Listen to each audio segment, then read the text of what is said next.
Bismillahirrahmanirrahim. Assalamualaikum warahmatullahi wabarakatuh. Kali ini kita akan membahas sensor DHT11, di mana sensor DHT11 itu merupakan sensor yang dapat membaca suhu dan kelembapan. Harganya relatif murah ya, sekitar 18.000 ya kan. Ada yang di atas, ya paling mahal 25.000 lah kalau kita lihat di marketplace. Ya, silakan disimak step by stepnya. Dimulai Anda download dulu library-nya ya. Jadi kita harus siapin dulu library DHT11. Bagi Anda yang belum download, silakan download di link deskripsi saya. Lalu kita akan menambahkan dulu library ini ke IDE Arduino. Kita jalankan dulu aplikasi IDE Arduino. Oke, langkah selanjutnya kita ke sketch ya. Dan kita pilih include library. Kita pilih add.zip library.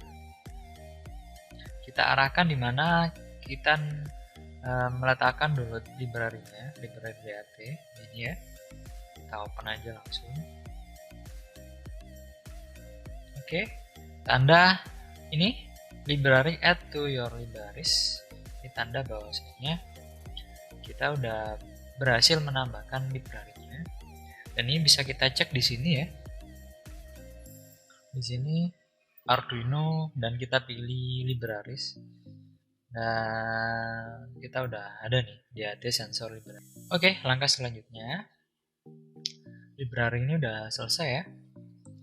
Jadi skema dari wiringnya, kabelannya DHT11 ke Node MCU ESP8266 ini. Nah, jadi seperti ini DHT11 ya. Jadi bentuknya DHT11 itu seperti ini. DHT11 ini memiliki 3 pin ya, pin tegangan.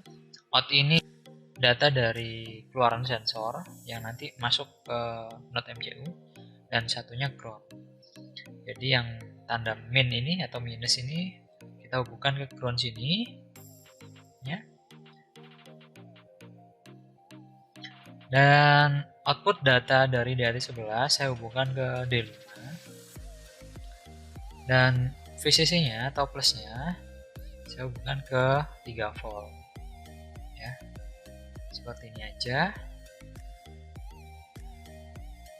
Berikut ini tampilan saya menghubungkan kabel-kabel yang dari sensor meliputi VCC, kabel warna coklat ini VCC.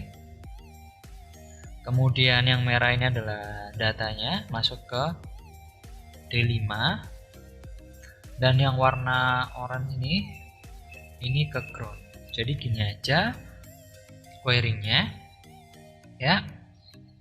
Langkah selanjutnya ya, kita hubungkan kabel dari Node MCU ini. Kita hubungkan. Oke, sudah terhubung ya. Dan kita pilih file di IDE Arduino dan kita pilih examples. Jadi kalau kita menambahkan library DHT, di sini udah ada contohnya ya, atau examplesnya ya, codingan contohnya. Kita bisa pakai dulu, ngetes apakah sensor kita bekerja secara normal atau tidak. Nah, oke. Nih, DHT sensor library. Nah, jika Anda belum ada, berarti Anda belum berhasil menambahkan library DHT11-nya ya. Silakan ulangi lagi step sebelumnya. Jadi kita pilih DHT tester ini ya. Kita pilih DHT tester. Oke, kita lihat bahasanya ini DHT pin 2.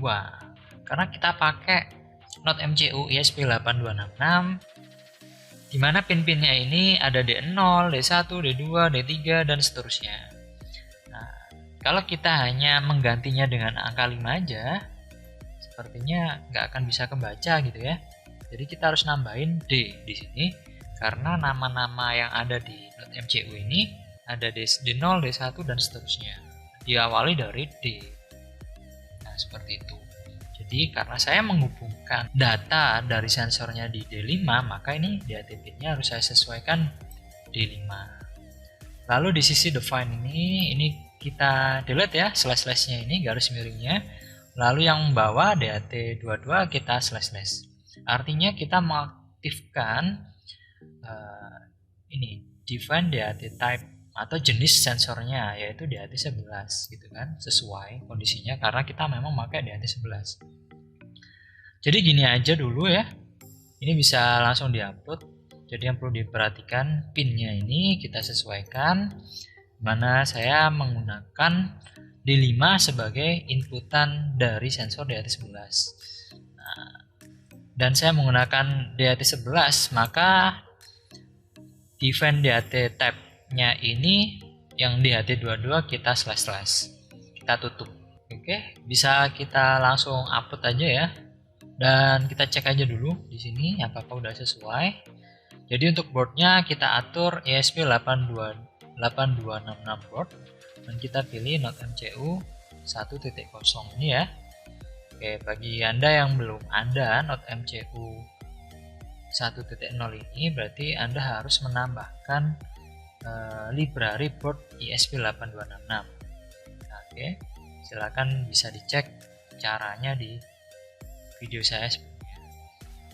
Dan portcom-nya kita udah atur COM5 ya, sesuai bahwasanya di sini COM5 ini adalah miliknya MCU ESP8266 versi yang Amiga. Oke, jadi saya klik upload.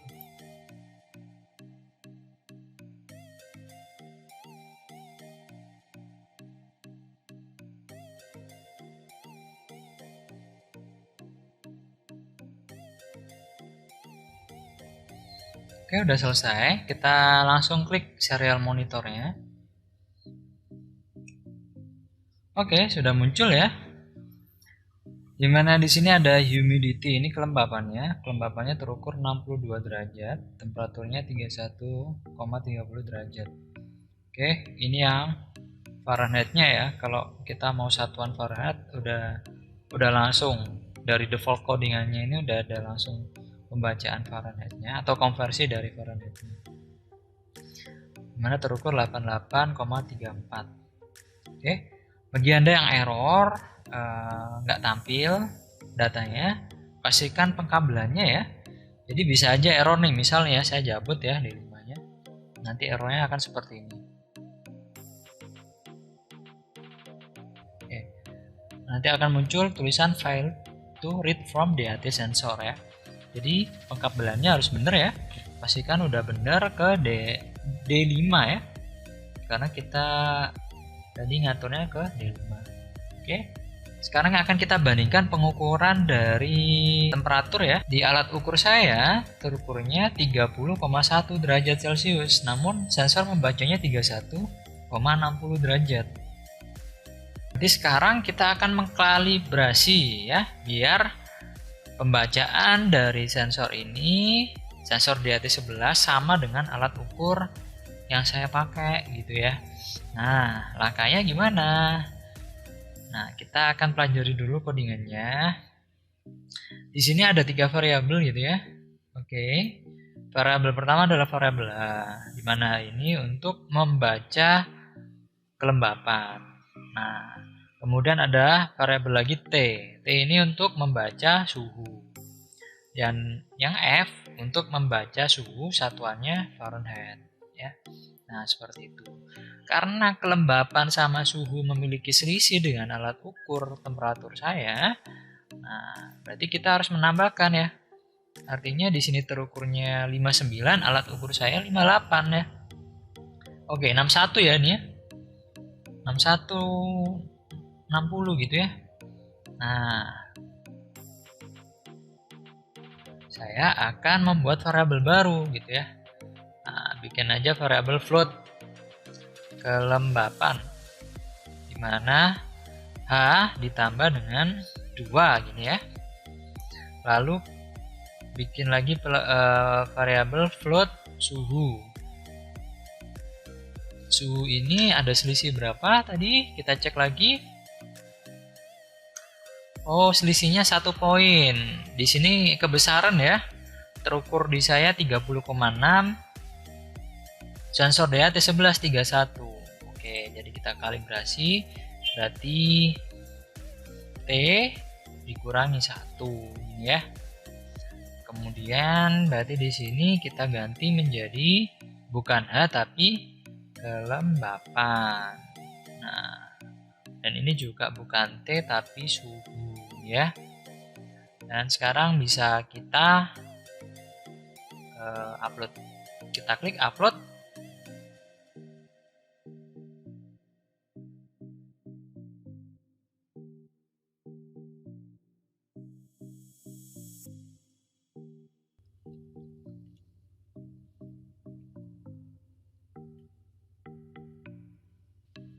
Oke, sudah selesai, kita cek. Oke, 59. Oke, untuk suhunya udah sesuai ya, 30,5. Oke, nah ini 57 ya. Sudah sesuai dengan data saya. Ya. Kelembapannya udah sesuai. Ya.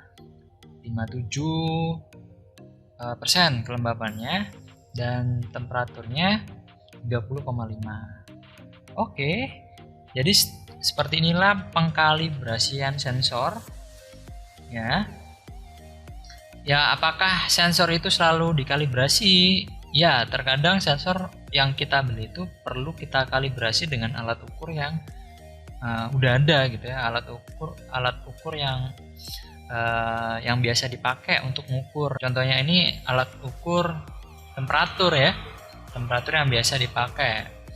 Nah, jadi jika ada selisih antara pembacaan alat ukur temperatur ini dengan sensor, maka kita harus mengkondisikan sensor yang kita beli sehingga bisa sesuai dengan alat ukur yang sudah ada gitu ya. Seperti itu. Jadi kita cek ya, kita akan uji sekarang sensor DAT-nya apakah ketika saya pegang suhu sama kelembapannya bakalan naik ya. Saya akan pegang sensornya, kita akan cek. Oke, naik ya, memang tangan saya kondisinya lembab. Nah, oke, kelembapannya terukur 93% dan suhu dengan kondisi saya pegang gini sensornya membaca 31,30. Sekarang naik 31,50.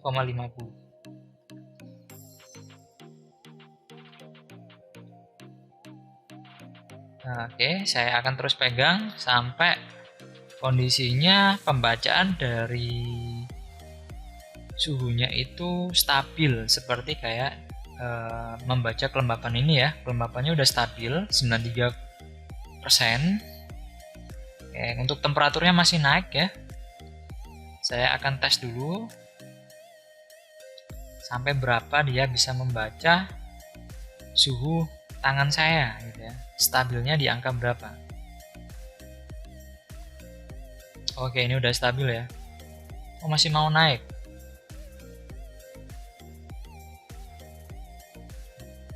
Oke, masih naik terus ya. Oke, 32,70. Naik lagi 32,80.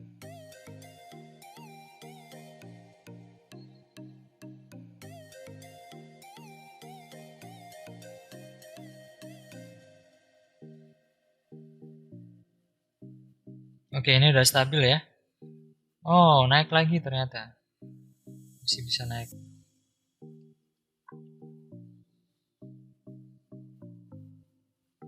Ya, kurang lebih 33 derajat ya ketika saya pegang ya. Nah, oke. Jadi ketika kondisi sensor ini saya pegang dengan tangan saya, terukur kelembapannya 93% dan suhunya terukur 33 derajat Celcius. Oke.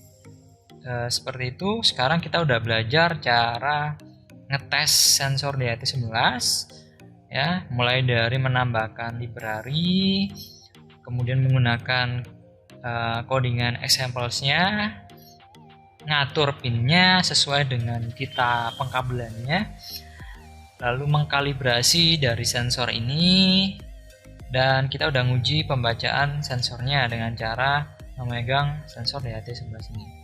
Oke, sampai jumpa di video selanjutnya. Semoga ini bermanfaat. Assalamualaikum warahmatullahi wabarakatuh.